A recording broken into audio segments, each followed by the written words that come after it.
Good morning students.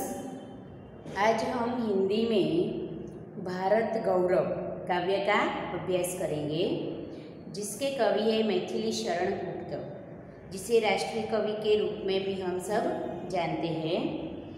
Maithili Sharan Gupt का जन्म झांसी जिले के चीर गांव में हुआ था। बाल्यावस्था से ही कविता में इनकी रुचि थी। इनकी प्रारंभिक रचनाएं हिंदी की पत्रिका सरस्वती में प्रकाशित हुई। महावीर प्रसाद द्विवेदी के प्रोत्साहन ने इनके कवि व्यक्तित्व का परिष्कार कर दिया। राम भक्ति में सराबोर पारिवारिक संस्कारों ने इन्हें राम काव्य लिखने के लिए प्रोत्साहित किया और तत्कालीन राष्ट्रीय परिस्थितियों से प्रभावित होकर इनकी कविताओं में राष्ट्रीय चेतना और स्वदेश गौरव की गूंज सुनाई देती है। इसी कारण ये राष्ट्र कवि के संबोधन से प्रसिद्ध हुए, यानी कि मैथिली शरण गुप्त को राष्ट्र कवि के रूप में जाना जाता है। यदि आपको प्रश्न पूछा जाए कि राष्ट्र कवि के नाम से कौन जाना जाता है, तो मैथिली शरण गुप्त। भारत भारती, साकेत, पंचवटी, यशोधरा, विष्णुप्रिया आदि इनकी प्रमुख रचनाएं हैं। हिंदी साहित्य एवं शिक्षा के क्षेत्र में अनुपम योगदान के कारण पद्म भूषण की उपाधि से अलंकृत किया गया। राज्यसभा का सदस्य भी उन्हें मनोनीत किया गया था। प्रस्तुत काव्य भारत भारती से लिया गया है। प्रस्तुत काव्य यानी कि भारत गौरव, हमारे देश का गौरव, हमारा देश कैसा है, देश के प्रति उनके हृदय में छिपी हुई अनन्य देशभक्ति इस काव्य में व्यक्त हुई है कि अन्य देशों से हमारा देश बहुत ही विश्वविख्यात है, प्राचीन है और हमारे देश में हमेशा ऐसे लोगों ने हमारे देश में जन्म लिया है जो विभूतियाँ है, महापुरुष है। तो हमारा देश अन्य देशों से बहुत ही सुंदर है और हम गौरव ले सके ऐसा है। इस तरह उन्होंने अपने देश का गौरव किया है। प्रस्तुत काव्य भारत भारती से लिया गया है, जिसमें 3 खंड में देश का अतीत, वर्तमान और भविष्य चित्रित है। उसका अतीत कैसा था, उसका भविष्य कैसा होगा और वर्तमान में वह कैसा है, वह 3 भागों में उसे बांटा गया है इस काव्य को, और देश की परिस्थिति का यहाँ पर वर्णन किया है। गुप्त जी ने भारत के अतीत का गौरवशाली चित्र प्रस्तुत किया है कि अतीत में, भूतकाल में हमारा देश कैसा था, हमारे देश पर हमें गर्व क्यों है, ये सब कारण बताए हैं। और इन्हीं विशेषताओं के आधार पर उसे विश्व के सिरमौर पद पर प्रतिष्ठापित किया है। इस काव्य में कवि ने भारतीय सभ्यता और संस्कृति का गौरवगान किया है। भारतीय संस्कृति और सभ्यता का गौरवगान किया है। इसके साथ साथ आर्यों के महान जीवन आदर्शों का भी चित्रण किया है कि हमारे देश में निवास करने वाले आर्य कैसे थे। हमारे देश में निवास करने वाले आर्य अपने खुद के लिए नहीं जीते थे, बल्कि दूसरों के लिए जीते थे, यानी कि परोपकार की उदात्त भावना उनके हृदय में भरी पड़ी थी। फिर वह हमारा देश सबसे प्राचीन और पुराना देश है। देवों ने, ब्रह्मा ने नर सृष्टि का सर्जन भी यहीं से ही किया। जो वैभव विलास के साधन सामग्री ईश्वर ने निर्माण की, वह सभी साधन सामग्री का प्रथम उपभोग भी हमारे देश में ही हुआ और उसका संग्रह स्थान भी हमारे देश में ही है।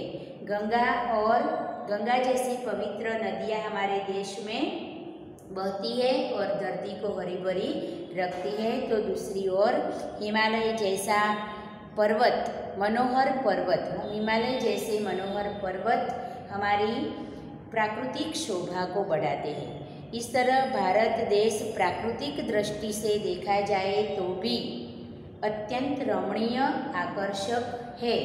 कवि ने इसका गौरव गाते हुए कहा है, भूलोक का गौरव मतलब धरती का गौरव, भू यानी कि भूमि, भूमि का गौरव, धरती का गौरव, प्रकृति का पुण्य लीला स्थल कहा। पहली पंक्ति में कवि ने प्रश्न किया है कि जिस पर गर्व किया जाए ऐसा प्रकृति का मनोहर स्थल कौन सा है। कवि ने पहली पंक्ति में हमें प्रश्न किया है कि भूलोक का गौरव, प्रकृति का पुण्य लीला स्थल कहा। तो भूलोक यानी कि धरती यानी कि समग्र विश्व जिस पर गौरव कर सके ऐसा प्रकृति का मनोहर स्थल कौन सा है। तो गौरव यानी कि सम्मान या प्रतिष्ठा।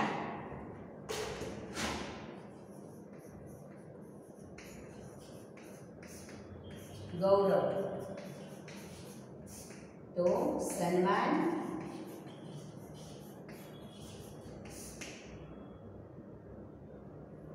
सम्मान या प्रतिष्ठा।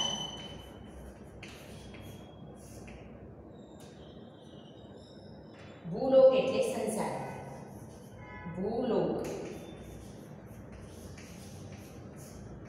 સંસાર।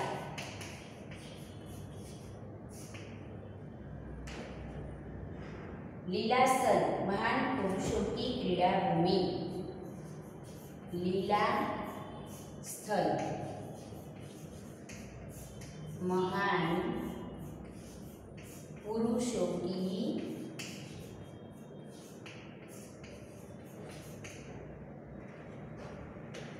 क्रीड़ा भूमि, क्रीड़ा भूमि।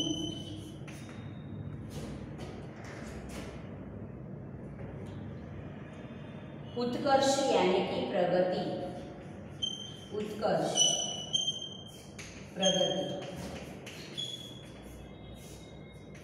तो कवि ने हमें पहली पंक्ति में प्रश्न किया है कि जिस पर समग्र संसार गर्व कर सके और महान पुरुषों की लीला क्रीड़ा भूमि कहा है, प्रकृति का लीला स्थल कहा है। दूसरी पंक्ति में उसका उत्तर दिया गया है, फैला मनोहर गिरी हिमालय और गंगा जल जहाँ।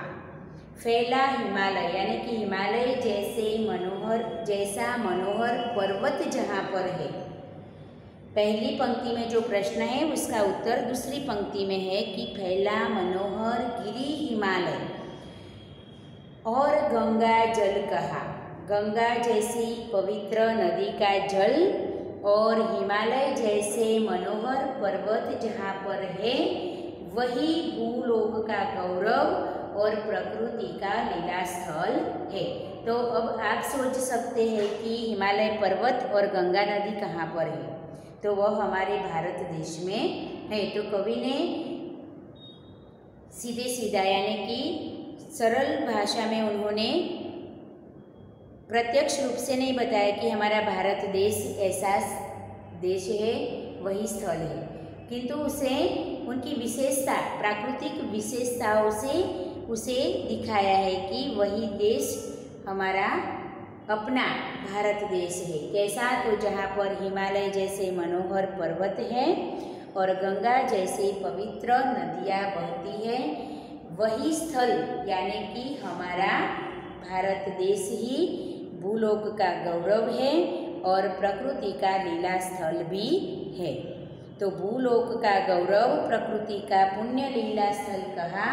तो कवि के प्रश्न के उत्तर में दूसरी पंक्ति में कहा गया है कि फैला मनोहर गिरी हिमालय। मनोहर यानी कि मन को हरने वाला, गिरी यानी कि पर्वत, मन को हरने वाला पर्वत हिमालय जैसा पर्वत जहाँ पर है, और गंगा जल यानी कि गंगा जैसी पवित्र नदी का जल जहाँ पर बहता है, ऐसा भारत देश ही प्रकृति का भूलोक का गौरव है और प्रकृति का पुण्य लीला स्थल है, जिस पर संसार को गर्व है।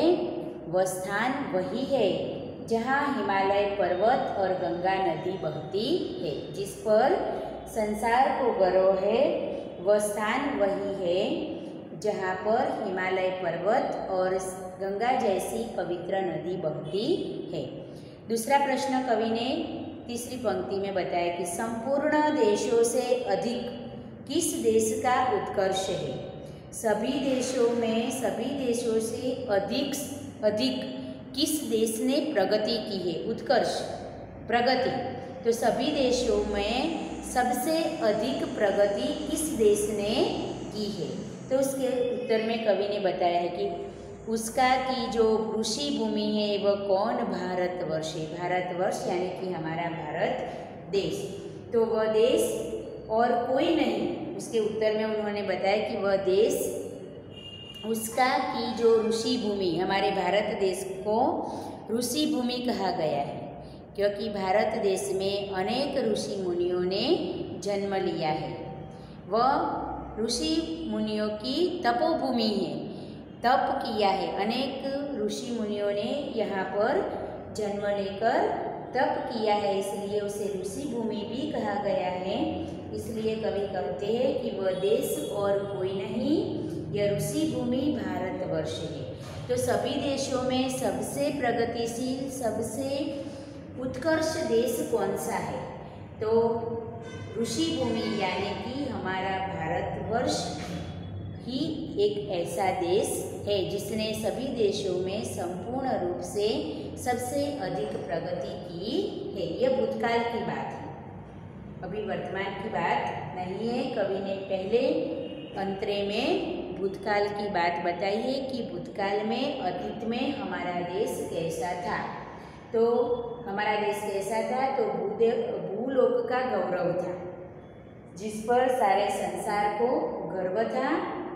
फिर ऋषि मुनियों वह महान पुरुषों की पवित्र क्रीड़ा भूमि थी। महान पुरुषों की पवित्र क्रीड़ा भूमि थी, जहाँ पर हिमालय जैसा मनोहर पर्वत और गंगा जैसी पवित्र नदियाँ भी बहती है। संपूर्ण देशों में यानी कि सभी देशों में सबसे अधिक प्रगति करने वाला देश हमारा है, जो ऋषि भूमि है। और वही ऋषि भूमि भारत देश ही सभी देशों में सबसे अधिक प्रगतिशील है। ऐसा कहकर अपने देश के अतीत के बारे में कवि ने यहाँ पर हमें बताया है कि संसार जिस पर गर्व कर सके ऐसा एकमात्र देश हमारा ही था अतीत में। अब दूसरी पंक्ति में कहते हैं, हाँ, वृद्ध भारतवर्ष ही, वृद्ध यानी कि पुराना, सबसे पुराना देश है। तो हाँ, वृद्ध भारतवर्ष ही संसार का सिरमौर है। हमारा पुराना यानी कि वृद्ध भारत देश ही संसार का सर्वश्रेष्ठ देश है। सिरमौर यानी कि सर्वश्रेष्ठ।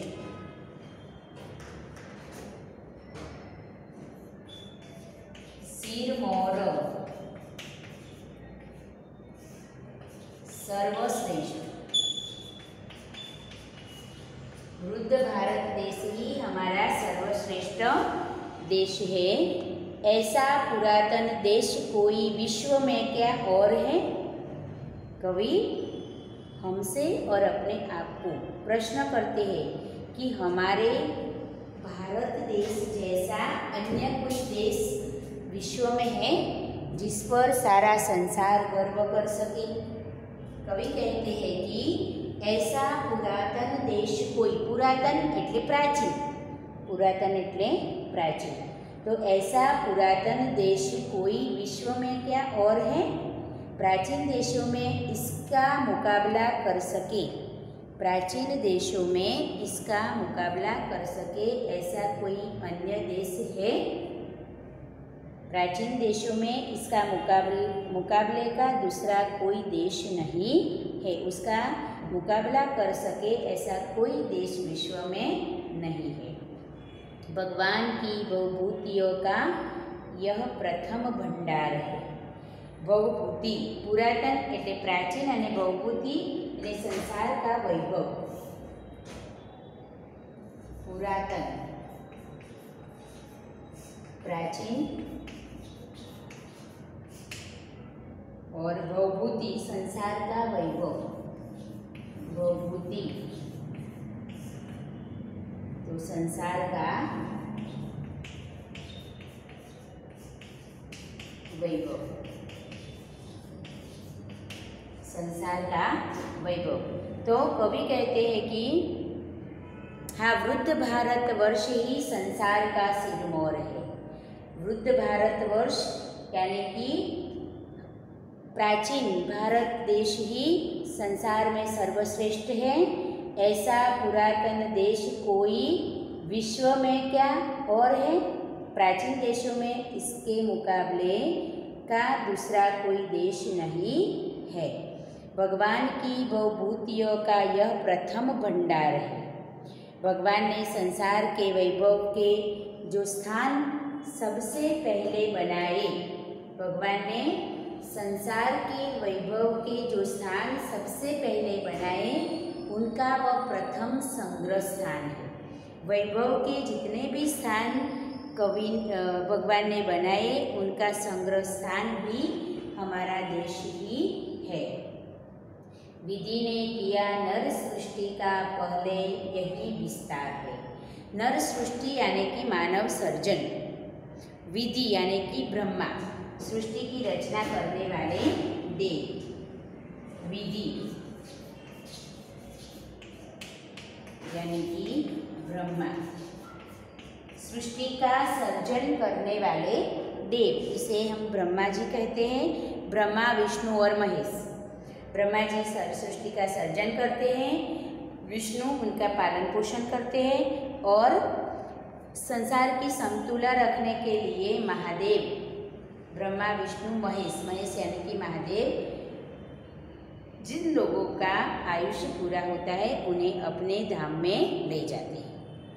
यानी कि ब्रह्मा, विष्णु, महेश ही सारे संसार की करता हरता है।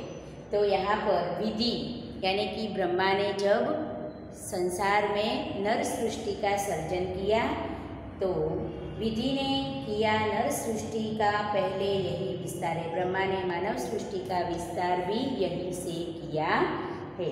तो कवि यहाँ पर दूसरे अंतरे में हमारे देश की विशेषताओं के बारे में बताते हैं। वह कहते हैं, हाँ, वृद्ध भारतवर्ष ही संसार का सिरमौर है। प्राचीन भारत देश ही संसार का सर्वश्रेष्ठ देश है। ऐसा पुरातन देश कोई विश्व में क्या और है? ऐसा पुरातन, ऐसा प्राचीन देश विश्व उसका मुकाबला कर सके, ऐसा कोई देश अन्य है यहाँ पर? कोई देश ऐसा यहाँ पर नहीं है जो हमारे भारत देश का मुकाबला कर सके। भगवान की भवभूतियों का यह प्रथम भंडार है। भगवान ने संसार में वैभव के जो स्थान सबसे पहले बनाए हैं, वह सभी का संग्रह स्थान भी हमारा देश ही है। और विधि ने किया नर सृष्टि का सबसे पहले यही विस्तार है। ब्रह्मा ने मानव सृष्टि का जो विस्तार किया, वह विस्तार भी यहीं से ही हुआ। यानी कि आदि मानव भी यहाँ से ही हुआ। उसका निर्माण, मानव का निर्माण भी यही भूमि पर हुआ, ऐसा कवि कहते हैं। यह पुण्य भूमि प्रसिद्ध है, इसके निवासी आर्य है। भारतवर्ष की पवित्र धरती, भारत देश की पवित्र धरती એટલે પુણ્ય ભૂમિ, यह पुण्य भूमि प्रसिद्ध है। भारत देश की पवित्र धरती सारे विश्व में प्रसिद्ध है, सारे विश्व में प्रसिद्ध है। इसके निवासी आर्य है, इस देश के निवासी आर्य थे। विद्या, कला, कौशल सबके जो प्रथम आचार्य है। आर्य कैसे थे, उनकी विशेषता बताई है कि विद्या, कला और कौशल के उन्होंने संसार को सबसे पहले विद्या, कला और कौशल का ज्ञान दिया। आचार्य यानी कि शिक्षक। तो विद्या, कला और कौशल सिखाने का कार्य भी आर्यों ने ही किया। संसार के अन्य लोगों को, अन्य मानवों को विद्या, कला और कौशल में पारंगत करने का कार्य, शिक्षा दीक्षा किसने दी? तो आर्यों ने दी। तो यही भारतवर्ष है जिसकी पवित्र भूमि सारे विश्व में प्रसिद्ध है। इसके निवासी आर्य है। इस देश के निवासी आर्य है जिन्होंने विद्या, कला और कौशल का ज्ञान सबको दिया, संसार को दिया। सिर्फ अपने देश को ही नहीं बल्कि पूरे संसार को उन्होंने विद्या, कला और कौशल के बारे में ज्ञान दिया। संतान उनकी आज अद्यपि हम अधोगति में पड़े। हम यही आर्यों की संतान हैं। हम वही आर्यों की संतान हैं। अद्यपि आर्यों की संतान आज बुरी दशा में है। वर्तमान परिस्थिति की बात की है कि आज आर्यों की संतानों की दशा बहुत बुरी है। फिर भी उनके महान चरित्र के कुछ निशान, पर चिन्ह उनकी उच्चता के आज भी कुछ है पड़े। परंतु फिर भी उनके महान चरित्र के कुछ निशान आज भी मौजूद है। आज भी उनकी महान चरित्र के निशान यहाँ पर है। वे आर्य ही थे जो कभी अपने लिए जीते न थे। आर्य वही थे जो अपने लिए कभी जिए नहीं, बल्कि अपने जीवन को अपना नहीं समझते, परोपकार करने में ही पूरा अपनी महानता समझते थे। वे स्वार्थरत हो मोह की मदिरा कभी पीते न थे। स्वार्थरत होकर यानी कि अपने स्वार्थ को पूरा करने के लिए या अपने स्वार्थ की या लोभ की मदिरा उन्होंने कभी नहीं पी। संसार के उपकार हित जब जन्म लेते थे सभी, वे संसार का उपकार करने के लिए ही जन्म लेते थे। निश्चेष्ट होकर किस तरह वे बैठ सकते थे कभी। संसार की कल्याण के लिए ही जब उन्होंने जन्म लिया था, तो फिर निष्क्रिय होकर, निश्चेष्ट એટલે निष्क्रिय,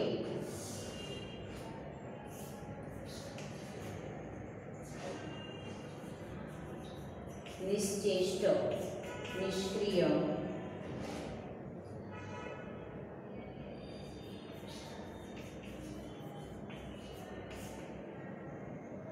अधोगति ये दयनीय दशा, अधोगति दयनीय दशा। स्वार्थरत केवल अपना ही लाभ देखने वाला,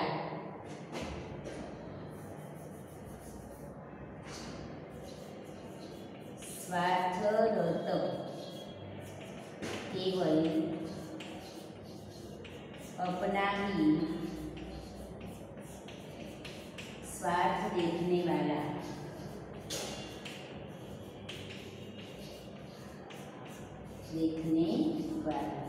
केवल अपना ही स्वार्थ देखने वाला।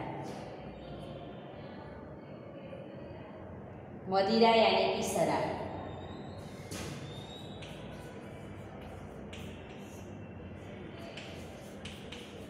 मदिरा यानी कि शराब।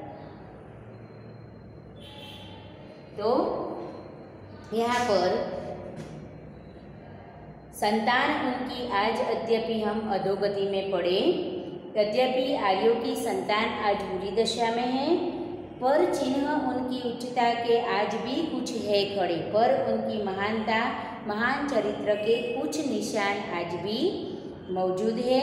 वे आर्य ही थे जो कभी अपने लिए जीते न थे। वे आर्य ही थे। वह अपने जीवन को कभी अपने लिए नहीं जीते थे, बल्कि परोपकार के लिए ही, दूसरों के कल्याण के लिए ही वह जीते थे। वे स्वार्थरत मोह की मदिरा कभी नहीं पीते थे।